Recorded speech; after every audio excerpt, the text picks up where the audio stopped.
इकराम से नाता जोड़िए, सारे स्वार्थ के नाता तो कर दो, हो तुझे राम मिलेंगे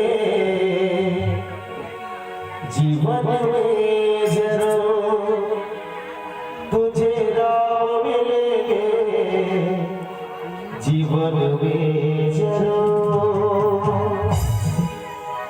अगर नाता जोड़ना है तो भगवान राम से नाता जोड़ो, ताकि हम न जाए के दिन में कुछ एक रास्ता मिल सके। ये दुनिया तो एक प्यार के लहलहाती को बगिया संगवारी, जिनमें हम सबों को बड़ा प्रेम से खेला था और हंसा सा खेला था।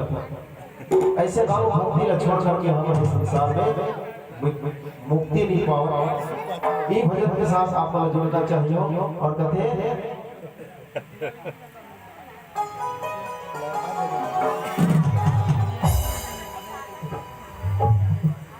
इकराम से नाता जोड़िए,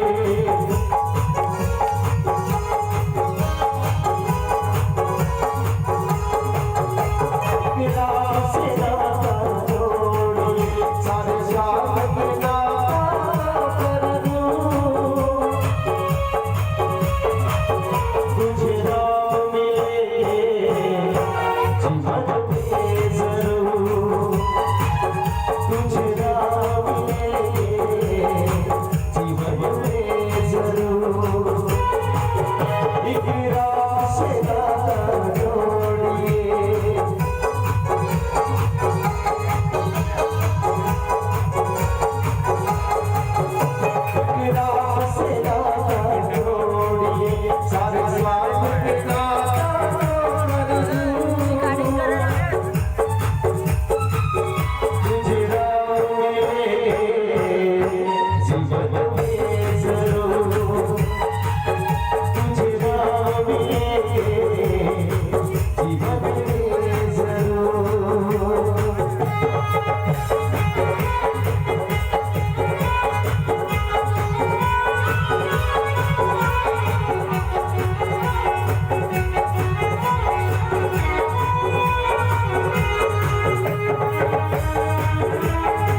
Yeah.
प्रेम से बोलिए सच्चिदानंद भगवान की, बोलिए सच्चे दरबार।